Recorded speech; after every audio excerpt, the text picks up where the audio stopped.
Hello, you're listening to Those Are the Girls with Mallory and Friends. I'm Mallory. I'm her friend Melanie. And we are changing culture and bringing back traditional values. Welcome. Happy Saturday, everyone. We did not plan to match in our pink, but we did. We're pink ladies over here. We respect, honor, and preserve the color pink on this podcast. Thank you, everyone, for tuning in. If you are new to this podcast, welcome. I'm Mallory. That is Melanie.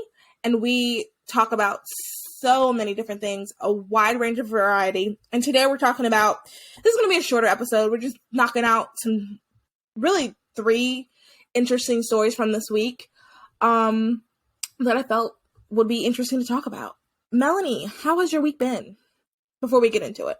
My week's been good. I went to the sidewalk outside of Planned Parenthood 3 times this week.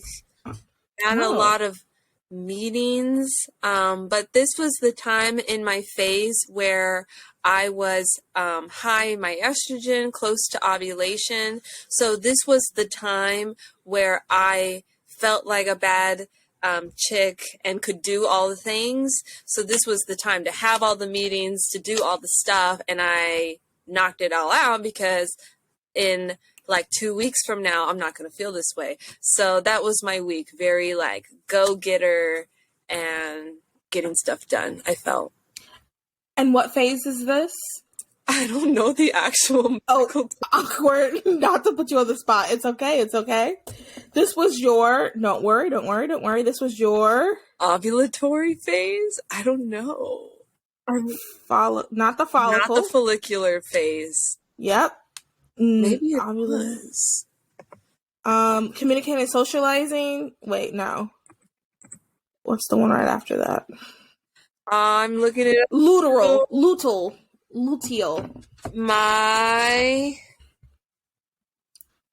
I guess you're right. Your luteal phase. That's what phase you're in. This is the third phase of your cycle? My ovulation phase. Because I was getting close to ovulation. Okay. And then I definitely ovulated. So I think it was the ovulatory phase. Okay. And that's the second phase. And you focus on eating raw fruits, vegetables, doing HIIT workouts, and communicating and socializing. So yeah, this was probably it. There's the menstruation phase, follicular phase as the egg is maturing, getting ready to release. Then the ovulation phase when you're having your mucus and you ovulate when the egg is released. And then the luteal phase as your brain is triggered that the egg did not meet the sperm, no human life was created, and then you shed your uterine lining back in the menstruation phase. So yeah, I think it was the ovulation / luteal phase that I'm in right now. Nice. Okay. Nice. Did not mean to put you on the spot like that. I didn't know that though. So no, it's okay because we're all learning. That's the whole purpose of life, is to continue to learn. Yeah. I'm in my menstruation phase. Oh, okay. Yeah, I'm wrapping it up. Nice. And right now I should be focusing on proteins, fats, yoga, tapping into my intuition, and evaluating. I use quotes for yoga and tapping into intuition because those are more of like a new agey thing, and we don't do that over here. But this app is what I'm reading to let me know. You know, being aware of where you are in your cycle is maybe why you didn't have a great day yesterday. Because I thought about that. Hormones played a role in that. Whereas if you were ovulating, things maybe wouldn't have felt so bad. Yeah, I've thought about that. That is something that I'm going to be working on because, you know, people talk about how I get so angry and moody when I'm on my period. That's not me at all. I'm like just so sad. Like that's my only emotion. And I don't know if that's wrong, but I want to regulate that because I don't want to be like, not bipolar is not the right word, but sometimes especially when I was younger, I remember there was a time I was so sad about something, and I remember thinking like, why am I sad? Like, stop being sad, but I could not stop crying. And I and it was because of this, because of my hormones, and I kind of want to work on like regulating that.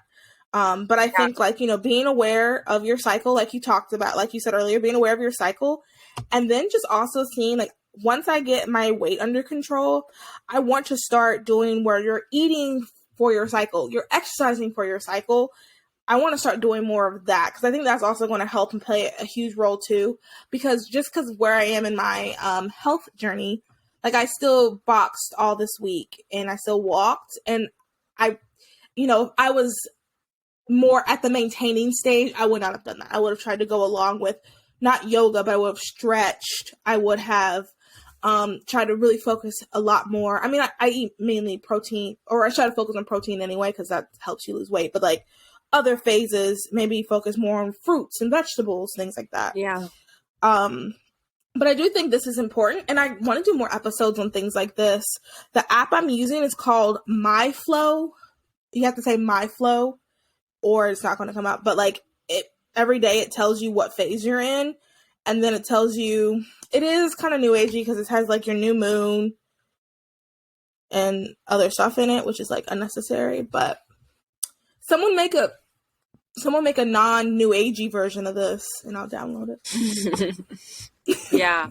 Well, all that to say, it's really important, ladies, and helpful for you to be aware of where you are in your cycle, because then you can know, like, now's the time to knock out all those meetings. Now's the time to make all those appointments, and to make the TikTok videos, and to give the presentation in class or to your boss, because you're like, okay, I know I'm close to ovulation, I'm feeling my best, or my period's coming up, I'm not going to feel so hot, so I know around this time to schedule more rest, or maybe that's why I thought it was the end of the world and I hated everything around me because my period's coming up. That makes sense. So yeah, be aware. Yeah, yes, and I think once you become knowledgeable about this topic, you start to see certain things, because I know, especially with the not the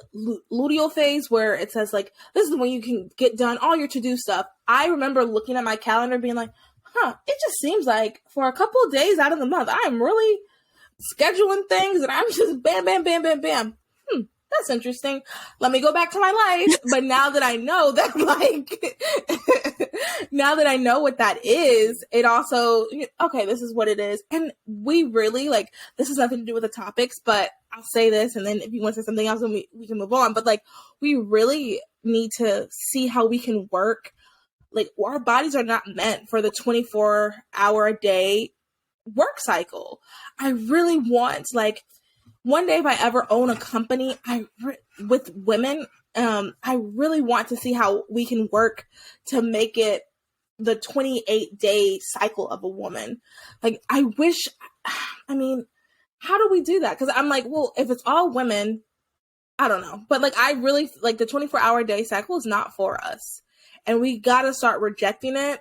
It's hard when you're a corporate girly because, A, men are not going to understand. B, I doubt they even really want to understand, most of them, realistically. And then C, life is going to keep going. It keeps going fast, so it's hard to, like, get with that. But, like, I just want us to one day be free of that. Be free of, like, having to do the grind all the time. Like, I got to grind this out.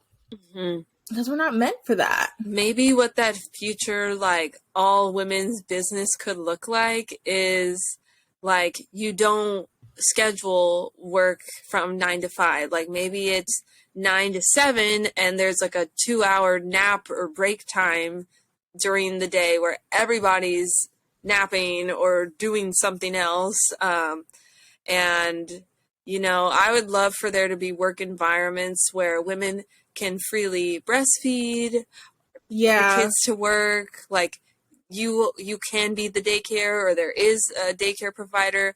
And then maybe, I'm just throwing this out there, with all that productivity that could be happening, and with all the women who would be together all the time, naturally, their cycles would sync, as girlies do. And then, maybe there would be so much positivity that there'd be a lot of productivity. And then there could be like a week where you take off of work for the period, or maybe it's like, I don't know, it's 9 to 2, or like I'll say like half a day. Yeah, like during the when you get when everybody's bleeding, and then the menstrual phase. Yeah. So that's just an idea. Like, what if? And then, like I said, everybody would be so productive and enjoy that break, and that written in break throughout in the middle of the day, and that lesser time on when everybody's on their period, and then there could be a lot of productivity and happy employees. I would love something like that. Like, I honestly would love to have a business where we're catering to other women. You guys know about the feminine product collection that we're doing. If you have $5 to, maybe not $2, because I think that's how much GoFundMe takes. So like $5, $20, $200. We're trying to raise money to collect organic. We're doing organic this time, pads and tampons for inner city middle school. I would love to, do things like that. And you guys know I love making jewelry, like the podcast, or like helping other people start podcasts. Like, there's so many things and that I would like to do, like women-based. And I think it would just be really great to have a company that recognizes that, because a lot of two things. A lot of women-owned companies already are not really run by women. A, and then B, a lot of women feel like you have to be a man, and I get that. And like, I'm not. Before, I used to be like, girl, you think you have to be a man to work in this world? But that was before I was in the world, so now like I get it. But I want us to reject that. I want us to stop doing that. And I've been working really hard to do that. Like, I love wearing dresses. You're not gonna catch me, no shade to anybody, but you probably won't catch me in slacks. Nothing wrong with that. That's just not me. And I think when I first started doing corporate, I used to be like, oh, maybe I should get a pair of slacks. Like, this is how they're doing it. And I was like, you know what? No, I like wearing dresses and skirts. I will wear dresses and skirts. I'm not a hard person. Like, if I answer the phone, hello, hi, this is da-da-da-da. I'm not going to be like, hello. Yes. So I want there to be a place in society for women to be in the workplace if they would like to, in corporate world, however they feel fit, however God has called them. And they don't have to change who they are. They don't have to push aside their femininity. They don't have to push aside their beauty, even the things about them that they like that God has given them, just to fit in this man's perfect world. But also, too, I will say the things that I would like to do, for example, jewelry, that's more of a woman's world anyway. Period products are more of a woman's world anyway, but, Yeah. I want to add on to this dream business scenario is that maybe, like you said, you're helping with more period products for the inner city girlies, and then maybe the employees were also formerly like sex workers or human traffic survivors, and so it's a place of redemption where people are making a living by not selling their bodies. And adding on to this dream, we also help a maternity home. We are the number one provider for the maternity home for teen girls who are facing unplanned pregnancies, whose parents have kicked them out, or it was from a parent and they're unfortunately ward of the state. We would also be helping them. And then we would give, especially the teen girls, they'd be able to intern for free. Intern and get paid to intern in whatever department, in the jewelry department, in the podcast department, in the period product compartment, in the marketing department. Yes. I'd have my own intern. Let's make it happen. All right, here we go. So I just need someone to donate $500 million and we can get this started. Please send this to your closest friends. Yes. Let's make the dream women's business a reality. Yes. Would you like to come on as a CFO? Absolutely. Yeah. All right, there we go. We'll get one started in Charlotte. We'll get one started in San Antonio. Yep. We'll spread it all around the world. And we'll have different leaders in each community in the U.S. And then we'll get all the way. We'll even be in Alaska. Yeah, why not? Yeah. And Hawaii. Yeah. So anyway, that's dreams that could or could not come true. We don't know. You want to get started? Yeah. And speaking of dreams, someone who has fulfilled many dreams that people could only dream of, Queen Elizabeth II has died. The death of Queen Elizabeth II. Britain's Queen Elizabeth died on Thursday at the age of 96, ending a generation-spanning 7-decade reign that made her a beacon of stability in a tumultuous world. Her son, King Charles III, has ascended to the throne, is at Buckingham Palace in London after spending Thursday evening at Balmoral Castle in Scotland.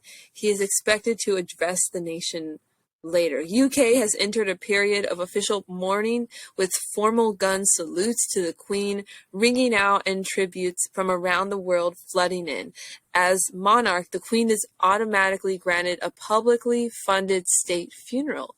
Details for the funeral are expected to be released by the palace soon. Yeah, so Queen Elizabeth died. That's sad. Yeah. I'm not really emotionally invested in Britain and Queen Elizabeth. I'm not gonna lie, me neither. But I felt like it was something it's interesting. I think people who are emotionally invested are the people who like live there and understand everything. I think the Americans that are emotionally invested also, there are people who are interested in history. Because this woman, like just listening to different people talk about it, doing some research, everybody's talking about it. She has lived through 7 decades of being a queen. She has seen a lot. So there's 2 things I wanted to talk about. First thing is just mentioning that R.I.P. That's sad. Someone's grandmother. So now, like, the line of succession is King Charles. He's king now. Prince William, Prince George, Princess Charlotte, Princess Louis, Prince Harry. Oh, Master Archie. That's what they call the little boy. And Miss Lilibet. So that's interesting, right? I thought, to be honest, for whatever reason, I thought Prince Williams would be next, but that doesn't even make logical sense because that's the grandson. But it's King Charles, then Prince Williams, then all of his sons, then Prince Harry, then all of his children. But didn't some of them like release their claim to the throne? I don't think they released their claim to the throne. I think they just released the titles. But it's not going to so Prince Harry is 5th in line. So it's not like, and in front of him are Prince William's kids that are like little. So he's not, it doesn't even matter. Like, oh well. Interesting. That's interesting how that works. I know. It's very interesting, especially as Americans, because and I was thinking about this. So I'll tell you what did make me emotional. Thinking about, I thought Harry was able to say goodbye to her, but someone told me that he didn't get there because he's already in England. So I was like, oh, how lovely. Like, she waited for him to, as morbid as it sounds, she probably waited for him to die. But someone told me that, like, he was on his way. He didn't get there. Like, he was in England, but he didn't get to where she was in time. Oh, and, like, that made me emotional because that's, like, so sad. And, you know, my story, I won't get into that because I don't want to cry. But, like, that made me thinking about it from that standpoint. Like, it's someone's grandmother. Like, that's sad. Yeah. But from the standpoint of, like, I just can't. I'm thinking, like, okay, a president that, you know, Donald Trump dies, God forbid, I don't see myself crying or being super emotional over it. He's our head of state, but or was. I don't see myself getting like that. So that's just a strange concept because we don't even have anything like, there's nothing, I don't know, I just don't see myself, I'm like, oh, dang. Like, I would feel sad because like, oh, he has a family. Same with Queen Elizabeth. He has a family, that's sad. But I just don't see myself being like some of the people in England are just like, they're like mourning, like wearing black. I don't see it. Yeah. But I think that's the American in me. My question though, I want to ask you, and this is kind of sort of what we were talking about like 5 seconds ago. What type of legacy, because that's what I think everybody's talking about, the legacy that she's left. What type of legacy do you want to leave behind? Like, what is something that you're like, I know, deep, right? You're welcome.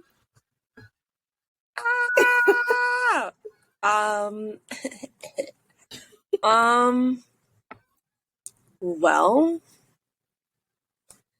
I am obviously very passionate about the pro-life movement, and something that I don't really talk about is that I don't actually know if I've ever saved a baby's life. Like, some people can be like, oh yeah, X amount of baby saves, and I got to hold the baby, you know, from the mom who I helped choose life.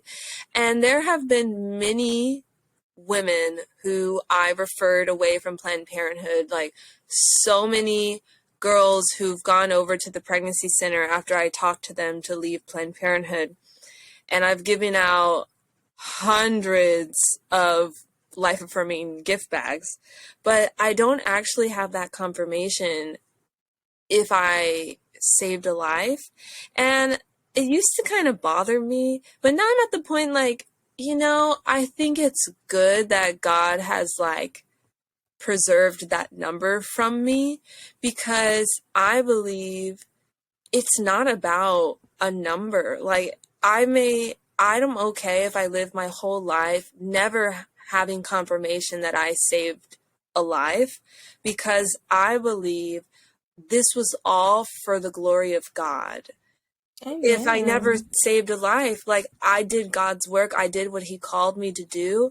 And so I bring that up because I think that that is definitely part of my legacy, is doing the hard work, not knowing the fruits of that, but trusting that, you know, God sees that, and God is pleased with me and is glorified in all that.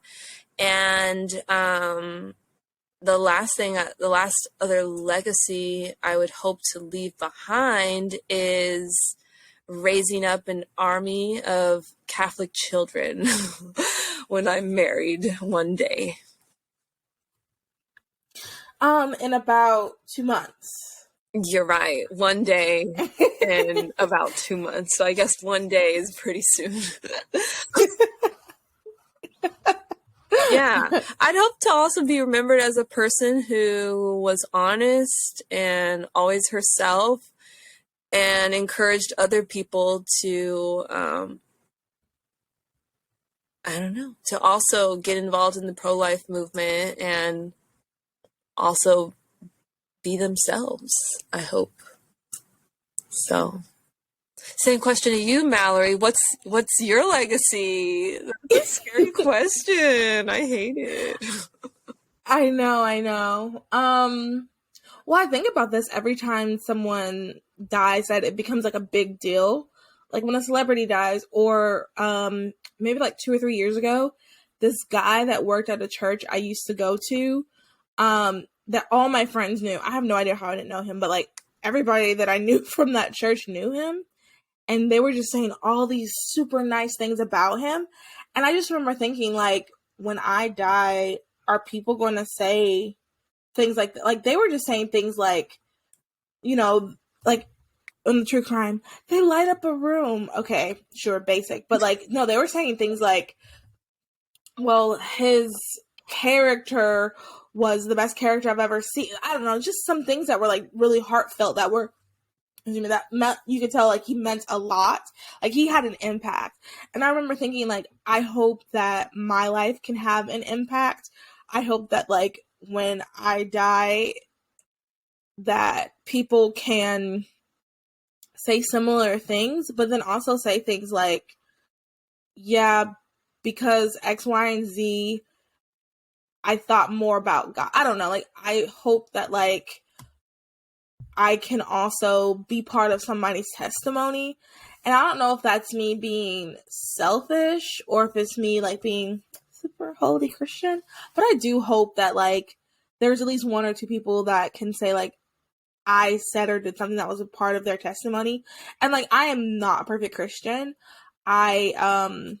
Melanie and I talked about an hour and a half before about some of the struggles that I'm going through. And I admit, like, I'm not the best at, like, because, you know, there's those celebrities that are, or not even celebrities, just regular people that are, yeah, and then today I just had, guys, pray for me. Like, I'm not the best at that. I don't necessarily think that's the lifestyle for me, but I do want to, like, when I'm out of a season, I do like to share, like, this is what I was going through, and this is how God helped me. God can help you too in a similar way or even a different way. So, like, I hope that, like, the things that I say, like, have helped someone. And I think, so yeah, so, like, that's the legacy. And then another legacy, I saw this quote from, it's that movie where the girl Barbie comes alive. And it was something like, I just want to help the girls. Life size, yeah. And it was Tyra, and it was, I don't even know, it was a picture of Tyra from that, and then it says, I just want to help the girls. And, like, that's kind of like, I just want to help the girls. Like, yeah. I love being a girl, and I've said this 1,000 times. I love being a girl, like, and I just want other girls to love it too. Like, it's just so great. Yeah. Like, we're the ones who lucked out. Like, yeah. Yikes amazing. To be men. Cringe.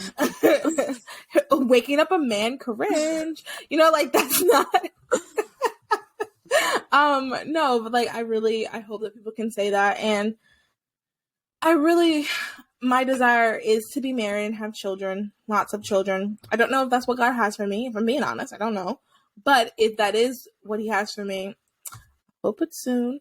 But I also hope that if I do, like, I raise kids that will honor God and, like, that will be strong defenders. Because that's another thing too. Like, I want to also be known as someone who didn't stay silent. And I think I am in in different arenas of life.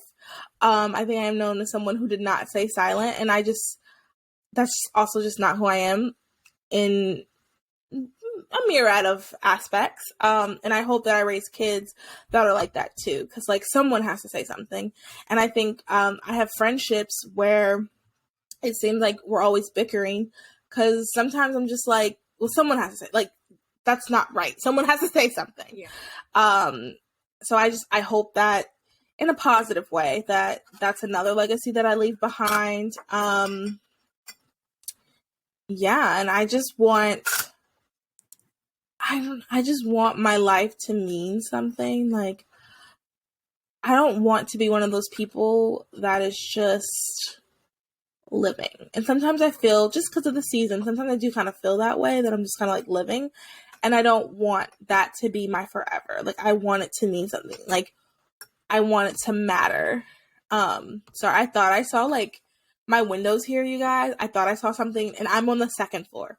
I saw something at my window. But yeah, everything's fine. Well, I don't think. Yeah, so that's it. I don't think it's selfish to want God to use your story to impact other people. I think that we can all be like reflections of Christ to others and help point others to Christ. So, like, I don't think that's a selfish desire, because I hope the same thing for me too. Like, I hope in sharing my testimony, and I hope to do more as time goes on, that it'll impact other people to share their stories and come to know the Lord and his mercy. And whoa. And tying it in. I don't think that's a selfish thing. Like, I would love to be a saint one day, and I think that's something that we should all strive for, is sainthood and going to heaven. And yeah, I don't really care if I'm not in like history books. Like, obviously I'm not Queen Elizabeth II, so like I don't care, but I care that I was able to, you know, be a reflection of Christ, and that God sees everything, and that's all that matters, is God knows.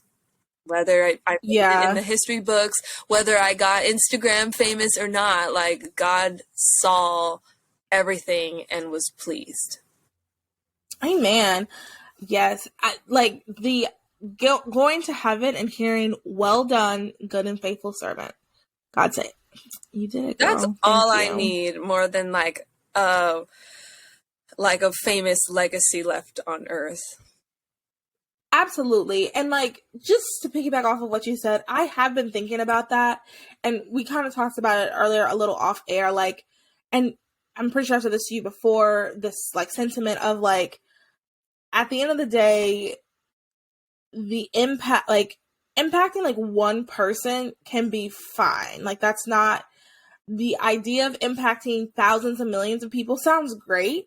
And like, if that's possible, that's possible. But like impacting like one person is okay. Like, it's not like the end of the world.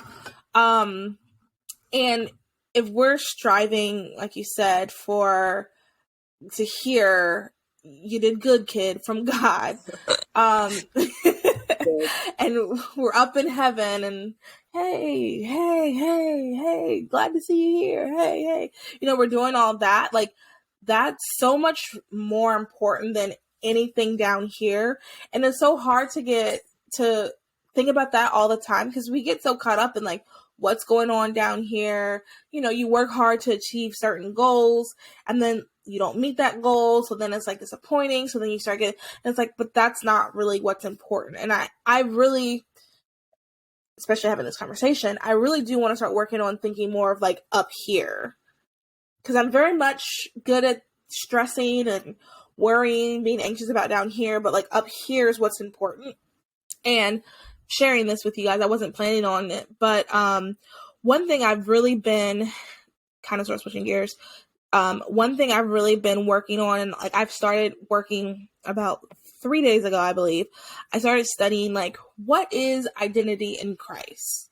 Because, you know, there's been a lot of, in conservative circles, they've really been pushing, get married, have kids, get married, have kids. If you're not married by 25, good luck, buddy. That lonely, loveless life of yours.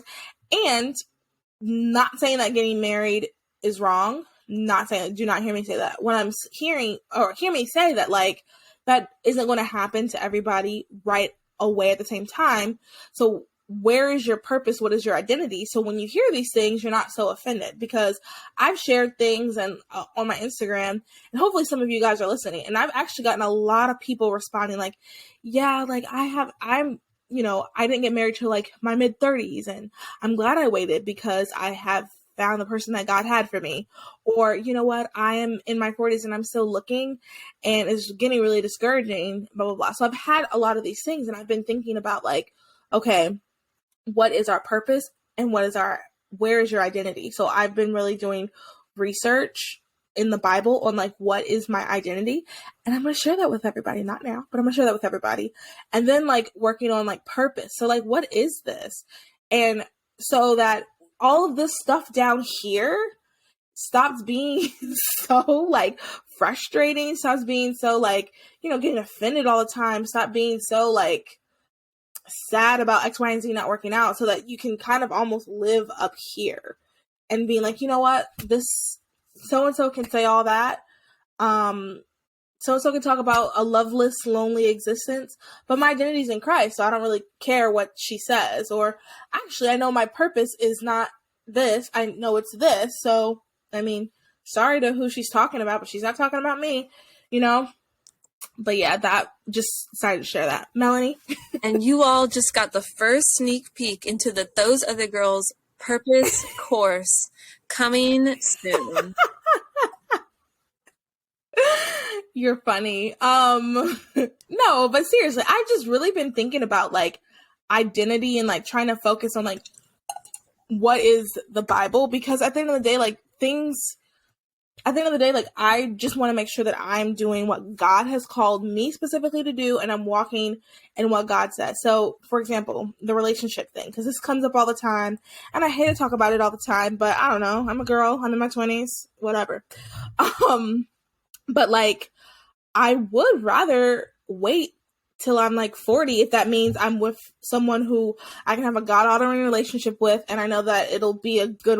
So if that means 40, if that means 60, then okay, that means 60 or 40. But what do I do in the meantime? I think that's where I'm kind of like caught up, because it's really hard to find people to talk about that. And I don't mean in the meantime, okay, so write down everything you want for your husband and write letters to him from your 25 to your 60. Give him this big thing of letters. I've been waiting for you. I'm sorry. That's just not me. I don't want to do that. Like, I don't want to be, okay, he's going to come. I'm typing this like he's going to come. I know he will. And then I'm like 60, having my great grand nieces help me lug all the letters I've written to him. That's just not me. Like, I don't want to do that. I don't want to be waiting to be perfect waiting to be preparing for him. I want to be doing what God has called me to do. And then if he comes, oh, hey, is this what God's called you to do? Yeah. Well, I'm going to support you the whole way through. Oh, thank you. Is that what God has called you to do? Yeah. I'm going to support you all the way through. Like, that's more of what I want. And I just don't see that being talked about. So I'm like, you know what? I'm going to go to the word. What does the word of God say in this season, during this time? And I realized, like, it's the identity and the purpose. Like, that is where the problem, or that is where the comfort, that is where you need to be focusing on identity and your purpose. So you're not going to be concerned about this lonely, loveless. That's what she said. Y'all know who I'm talking about. This lonely, loveless life that you're destined to have because you just didn't happen to get married when you were in your 20s like she did, you know? So yeah. So stay tuned. I'll give you guys more on that. For Those Are the Girls Walking in Our Purpose course coming fall 2023. Melanie's funny. But yeah, ladies, we got this. It's going to be okay. Let's just work on, this is so off course. Let's just work on making sure that we are focused on God. At the end of the day, the well done, good and faithful servant is what we want to hear. You got a new follower, or hey girl, I follow you on Instagram. Those are nice things to hear. I'm not going to lie. Hearing that out in public, oh, really? Thanks. Lovely. But like that, nothing will compare to well done, good and faithful servant. We're at 38 minutes. Let's wrap it up. Okay. Do you cool with that, or do you want to talk about this thing? I guess we can talk about this next week because this wasn't as much attention.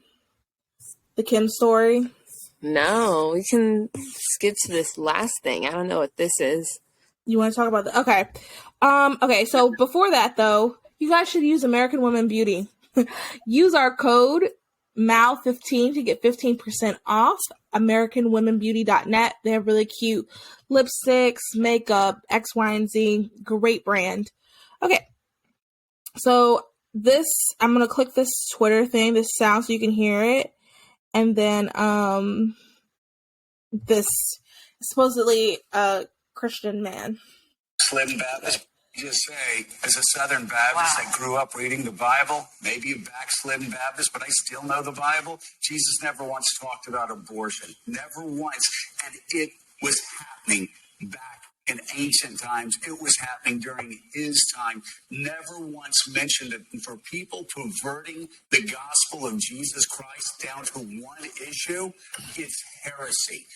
Go, if you don't believe me, if that makes you angry, why don't you do something you haven't done in a long time? Open the Bible, open the New Testament, read the red letters. You won't see it there. And yet there are people who were using Jesus as a shield to make 10-year-old rape girls go through a living and breathing hell here on earth. They've also conveniently overlooked the parts of the New Testament where Jesus talks about taking care of the needy, taking care of those who are helpless, who live a hopeless life, because they believe, these state legislators believe, that life begins at fertilization and ends at childbirth. And Caddy, what a powerful message yesterday from a son. Okay, so this is Joe from NBC. That's who he was. Joe Scarborough, whatever. And that's just a little segment because South Carolina, they were going to do a complete and total ban, but they rejected it. So they passed the Senate Human Life Protection. And I'll just tell you what it does really quick. And then we can talk about the comment. So what they passed, the positives are, and this is from the Palmetto Family Center. Love them. If you live in South Carolina, seriously, get involved. You can reach out to me and I can connect you. Love the guy that runs it. So it fixes the loophole in the heartbeat law. It moves rape and incest exceptions from 5 to 3 months. It ends Planned Parenthood funding in the state budget.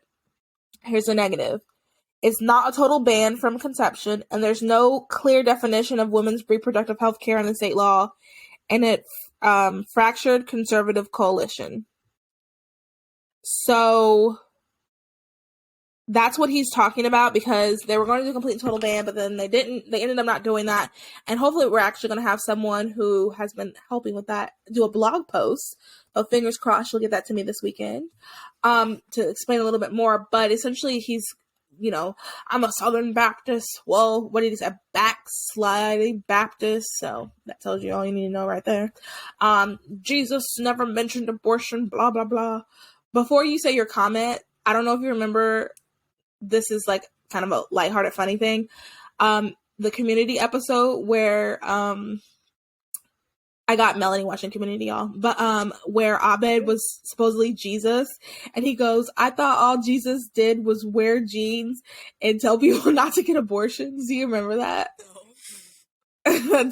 it's in the season 2, I think season 2, like episode 6 or something. Okay. Not that I watch it all the time or anything, but it's funny. Anyway, Melanie, what are your initial thoughts on that clip? Well, my initial thoughts, and I hope everybody else is thinking the same thing, that sure, Jesus didn't say a lot of things were wrong, but you don't need the explicit, hey, this is wrong, to know this is wrong. This is biblically wrong, morally, biblically, logically, like everything. Ethically. It's still wrong, whether Jesus verbally said it or not. And like,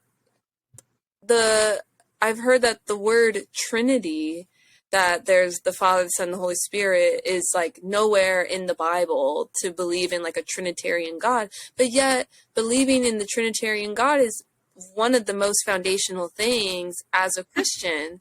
But that's not in the Bible, but it's understood. And so again, sure, the word abortion may not have been in the Bible, but it's understood that in the 10 Commandments, when we're told thou shalt not kill, and we understand that there is an innocent human life in the womb, and abortion ends that human life, that is then breaking one of the 10 Commandments and is killing an innocent human life. Yeah, that was, you hit the nail on the head. Hit the nail on the coffin. Hit the head on the nail. Hit the head on the nail. No, nail on the head. Anyway, we'll get that expression right one day. Anyway, no, but I agree with what you said. Like, I also saw someone say once, drunk driving, God never condemned drunk driving. Does that mean God is okay with drunk driving? Yeah. So God doesn't have to explicitly say X, Y, and Z equals bad for us to know throughout the Bible. And I think that's also, too, why it's two things from that. That's also why we need to know and read the Bible ourselves all the way through, because that's how you learn who God is. That's how you learn who his character is. That's how you learn these type of things. So you know that, like, hey, you know what? God certainly does frown upon murder. Maybe this murder is wrong as well. That, and then something else he said.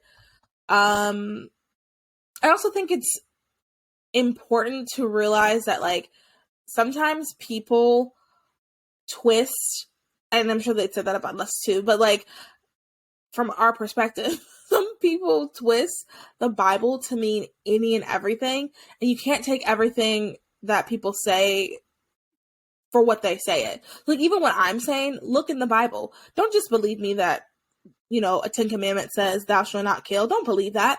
Go and look for yourself. And I think that people are using, like, also the excuse of, like, helping the poor. I don't know why that irks me. I do know why that irks me. That irks me so much when people bring that up, because you literally don't know what else someone is doing. Yeah. So you just see me at this one moment with something that you don't like. You have I could run the #1 homeless shelter that has helped thousands of people in my town. Like, I could be, you have no, you're just seeing me at this exact moment, so you don't know what else I'm doing in my life. And also too, like, I guess, and it could just also be, I've been blessed to be around really good pro-life people, like, in the movement. I don't mean, like, people, I'm typing online, I don't mean those people. I mean people who are, like, actually doing things, are some of the kindest, most genuine people. I tell people all the time talk about how, like, conservatives are mean, they're evil. I always say, to be honest, the people who have the biggest hearts, people who genuinely care about people, are the pro-life conservatives. No offense if you don't consider yourself a pro-life conservative, or no offense if you aren't really involved in the movement, but to be honest, people who I've seen that genuinely, like, love and help and care about people who are not how do I say this? Who love and genuinely care about people, who are not just in it because they want low taxes. No offense to those people. Either. No offense to y'all. But those are the people who are, like, pro-life conservatives. Like, people who are actually, like, involved in the movement. I always tell people that, like, get off looking at X, Y, and Z big name that is yelling at you for X, Y, and Z, that's calling people names. Forget about them. They're not the representative of, like, true people who care about people. People who are doing that are the people you don't really know, with the small accounts that are actually, like, doing things. So yeah, so, like, the idea that pro-lifers don't care about people outside of the womb is just one of the most ridiculous things. And that's just so crazy to me, because people that I know are some of the most generous, kindest people who actually work and do stuff to help other people. So it's such a crazy statement to me. Yeah, I agree with you. I think that pro-life people, like how we always hear of, like, how many kids are you adopting or fostering, and then statistically it's the pro-life Christian community that's doing the most adoptions and, like, fostering. Right. And like, for myself, I guess about a year ago interned at a maternity home for teen moms, because I wanted to, like, learn from that perspective. I interned with a program to help foster youth succeed, like, outside of college. And I'm 100% anti-abortion, and, like, I purposefully put myself in those spaces because I wanted to learn, and I wanted to be able to, like, see people in maybe difficult circumstances and to still see their 100% equal, like, humanity and dignity in them. And just, like, it's so interesting being in those spaces, like I said, because I could look at someone and think, like, wow, like, you were equally human from the start, and you're here, and it's not the most glamorous thing, but you're doing it. Like, you're doing the hard thing.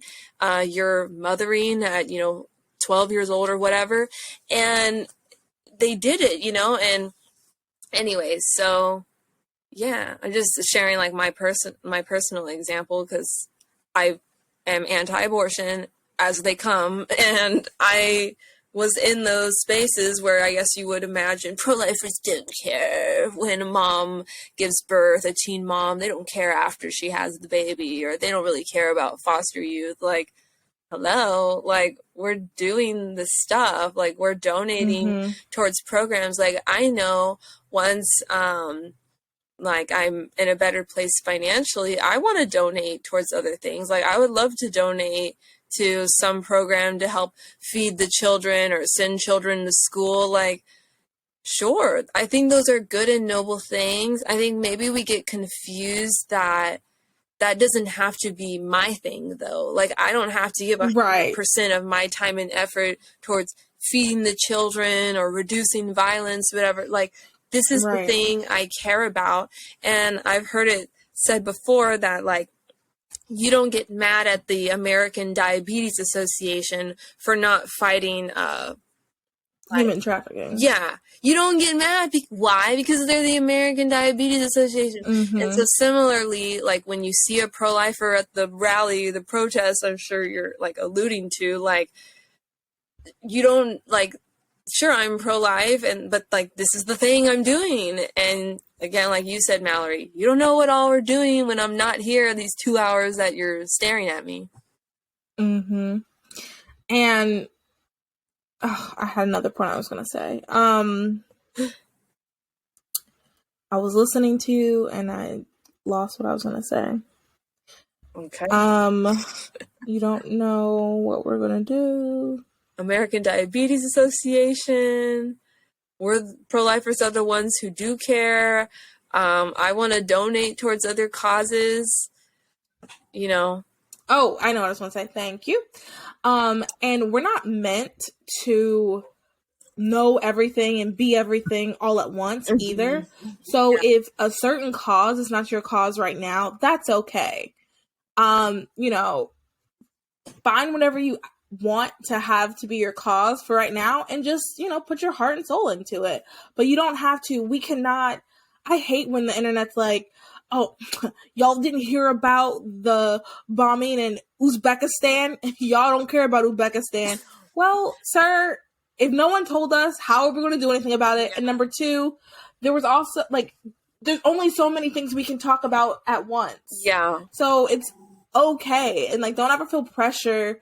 Like, for example, like, our thing, obviously, is pro-life, anti-abortion. Like, that's something that we're very, very passionate about. You don't have to feel pressure that you have to do every single thing all the time, just like us. Maybe your thing is human trafficking. Like, you want to help in that. That's fine, too. Maybe you do care. You want to be part of the diabetes, ending diabetes research, something like that. Like, that's okay. But, like, the thing is, you just do what you can when you can. And that's all I was going to say. Do what you can when you can. Like, I don't want people to feel the pressure to, like, well, I care about X, Y, and Z, so I must be giving $20 here, $20 here, $20 here, $20 here, $20. No, like, it's okay. If your thing is being pro-life and people are like, well, you don't care about anything else, they don't know what you're doing outside of this 2 hours you're at your prayer walk, okay? They have no idea. You can donate towards other causes that you care about. You can, like, for example, the tampon brand Garnu, that part of the proceeds go towards ending human trafficking. So maybe you are conscientious in what you're buying so as to donate towards something that maybe you can't give 100% to, but you're willing to help in that way of buying a product or whatever. Like, I remember one time I bought a pair of earrings that was to help girls who got out of the like sex industry. And so like, there you go. Like that's not the main thing, but I helped in that way. Or like something else that I really do care about is like the environment and animals. And so I'm vegetarian and I try to be conscientious about the things that I buy. Is that my number one thing? No. Am I going to go out and start protesting?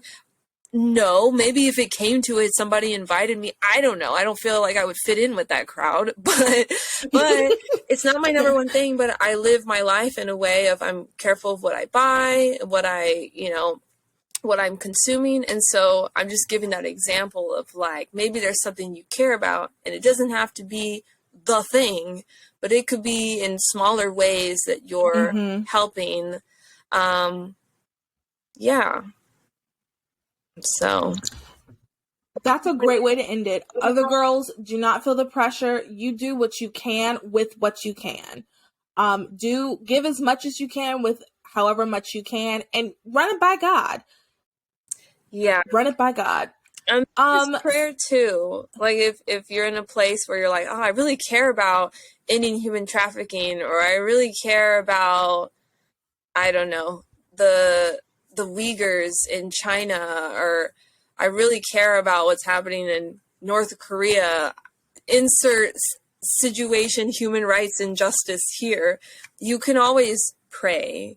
And yes, I think our prayer may go further than our money. Absolutely. Though the money will be helpful towards different ministries. But yeah, I just wanted to sprinkle that in there too, that you can pray for the end to whatever it is, human trafficking, racism, inequality, other injustices. Amen. Well, that is today's show. A little different.